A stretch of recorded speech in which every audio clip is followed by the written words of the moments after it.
All right, today's lesson is distance and midpoint.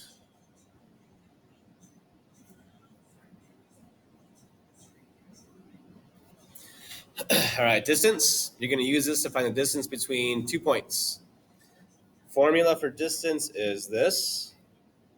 D stands for distance, big square root. In parentheses, you're going to subtract the x's, then square them. Add that with a subtraction of the y's, and square that as well. So big square root, x minus x squared plus y minus y squared. All right, first up, you got to figure out where these 2 points are at that are on the graph. This first guy is back 5, up 3. Back 5, up 3. That's your first order pair. And the second guy is back 2, down 3. Back 2, down 3. Real quick, just remember, label your points. This is an x coordinate, that is a y, that is an x, and that is a y. All right. Set up your distance formula. Distance equals big square root. First up, I'm not going to do any work. I'm just going to plug in the points into the equation, and then we'll do the computations on the next line down here. So plug them in. I'm going to set up the outside stuff. X's go in here. Y's go in here. It doesn't matter which x you pick. I can pick -5 first, or I can put -2 first. Just put both of them in there and subtract them. So if I just go left to right, -5 minus a -2. Remember, whenever you minus a negative, it turns into a plus. The y's go over here. Once again, does not matter which comes first, the 3 or the -3. Just put them in there and then subtract them. 3 minus a -3, once again, plus plus. Now we get out the calculator. In your calculator, I need to type in all the stuff underneath the square root sign. You start the left parenthesis, type that all in, end it with the square. Exactly how it looks, type that in. If you do it successfully, it should come out to be 45. And that answer comes out to be about 6.7. That is the distance between those 2 points, 6.7 units. Next one. Directions, find AB means find the distance between A and B. If you look on the left over here, here's point A, here's point B. Remember, your x comes first, y comes second. And we do the same exact thing we did right here for example 2. Distance equals, I set up my stuff. Once again, plug in the x's, subtract them. Plug in the y's, subtract them. Does not matter which x comes first, plug them in there. -4 minus 3.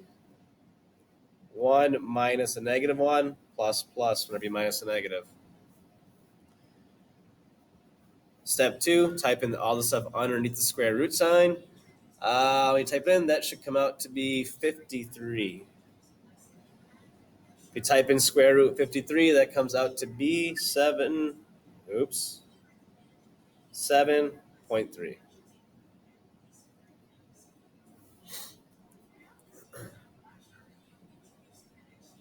Number 3, one more example. Once again, here are your 2 points. Find the distance between E and F. Label your coordinates if it helps you out. Here we go.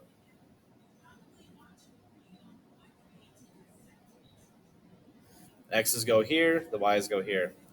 -7 minus 11. And then -2 minus 3. Type in all the stuff underneath the square root sign. That comes out to be 349. If you type in square root 349, that comes out to be 18.7. That is the distance between E and F. All right. Moving on to midpoints. Midpoint formula. Big M stands for midpoint. You're going to add the x's, divide by 2 to get your x coordinate. Add the y's, divide by 2 to get the y coordinate. Okay? All right, number 1. Find the midpoint of segment GH. Here's G. Here's H. If it helps you, label the points. And let's roll. Once again, I just kind of set up the outside stuff. And I plug them in. The X's go here. Does not matter which order. The Y's go here. Does not matter which order. My X's are 7 and 9. The Y's are -5 and -1.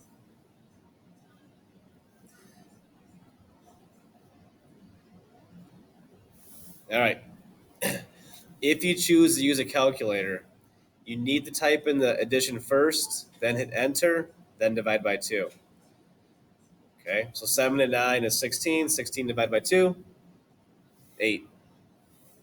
-5 and -1 is -6. -6 divided by 2, -3. That is your answer. That is a midpoint between G and H. Number 2. Midpoint between A and B. There's A, there's B. Label your coordinates. Keep you organized. Set up the midpoint. Once again, X's go there, Y's go there. X's are -7 and 3. Y's are 4 and -4.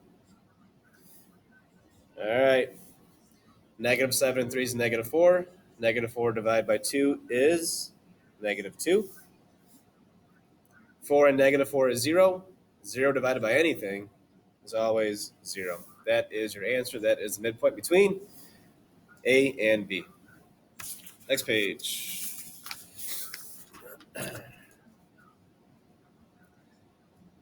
All right, getting a little bit trickier now. It says find a missing endpoint. So now they're going to give you guys one endpoint, a midpoint, and you got to find the other endpoint. So here's what I suggest doing. I suggest you create a line segment, and let's figure out what it says in directions here. It says to find the coordinates of A if M is the midpoint of AB. Okay, so your ends are A and B. Your midpoint is M. And let's label the points that it gives us. It tells us that M is at -1, 2. B is at 3, -5. Our job is to figure out where is A at. Okay, here's how this works. To figure out the endpoint of A, we got to figure out first, how do I get from 3 to -1? To do that, I would have to subtract 4. If I subtract 4 more from -1, I'm now at -5. There's half the answer. Do the Y's. How do you get from -5 to 2? You have to add 7. To get from 2 to the other endpoint, you have to add 7 again. 2 plus 7 is 9. That is your answer. A is located at -5, 9. That is your endpoint for A. 2 more examples. Once again, first step, I would create that line segment.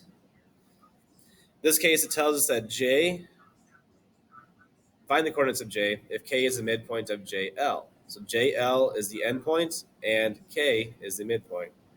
So JL, smash K in the middle there. Label the points according to directions. K is at -5, 10. L is at -8, 6. And our job is to figure out where is J at. Let's do the X's first. How do you get from -8 to -5? You have to add 3. Add 3 more to the -5, and that gets you to -2. That is half the answer. You took care of the X's, do the same thing for the Y's.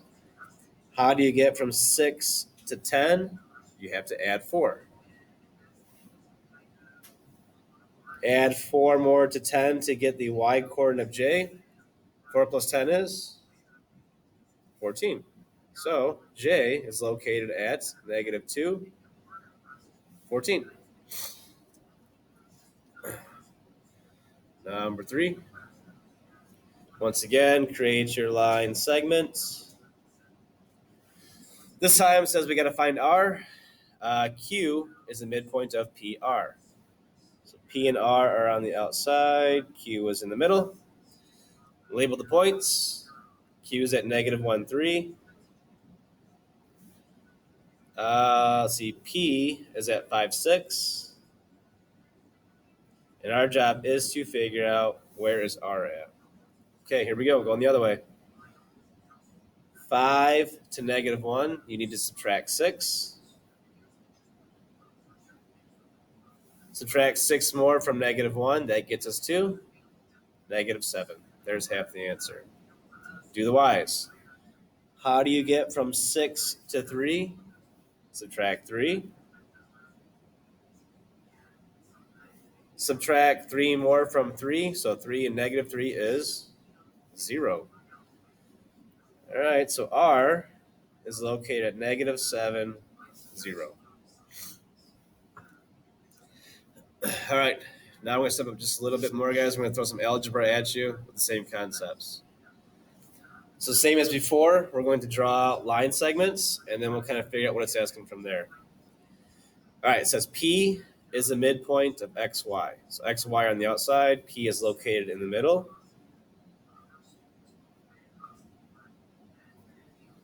Label the pieces. From X to P, that is 8X minus 2. P to Y is 12X minus 30. Find the value of X. Well, here's what we know, guys. If P is the direct center of X and Y, I know that this piece is congruent to this piece. And to show that, we put little tick marks in here. This shows that XP is congruent to PY. Remember, congruent means the same or equal. So if I know those two pieces are the same, I'm going to set this guy equal to this guy, and then I'll solve my equation. So set it up. 8x minus 2 is 12x minus 30. I'll subtract my 8x to the right. I'll add 30 to the left. And then my last step, divide both sides by 4. X comes out to be 7. X is 7. All right. Number 5. Same process, just more practice. Set up your line segment. G is the midpoint of FH. So once again, I know those two segments are congruent because G is the midpoint. Label it. F to G is 14x plus 25. G to H is 73 minus 2x. Find FH. So once I find what X is, I got to plug it back into each of these pieces and double it because I want the distance from F to H. So take whatever X is going to be, we plug it back in, add them up, or plug it back into 1 and multiply by 2. First, we got to figure out what X is. So once again, so these guys are equal to each other. So 14x plus 25 is 73 minus 2x. I'm going to add 2x to the left. I'm going to subtract 25 to the right. So 16x is 48. Divide both sides by 16, and that comes out to be 3. That is not the answer. We got to figure out what FH is. So I need to figure out how long is it from F to H. Okay? So basically, you take your 3, plug it into both of those X's, and then add them up. If you do that correctly, the distance between F and H is 134. That is the official answer. Plug 3 back into both these pieces, add them up, and it comes out to be 134. Last one. Use the diagram to the left. If line N, once again, here's line N, this bisects QR. So this line right here bisects this segment, which means that this piece is now congruent to that piece. I cut that line right in half. All right, so my job is to find QP. Well, first we got to figure out X, and then we'll plug it back into QP right here. So since we know that they're congruent to each other, equation 3x plus 5 is 5x minus 19. I'm going to subtract 3x to the right, add 19 to the left. That gets me to 24. Divide both sides by 2. X is 12. That is not the answer. I got to find the distance between Q and P. Here's QP. Take that 12 and plug it back in right there. If you type it in correctly, 3 times 12 plus 5, that comes out to be 41, and that is your answer. That's it for distance and midpoint. Knock out that homework.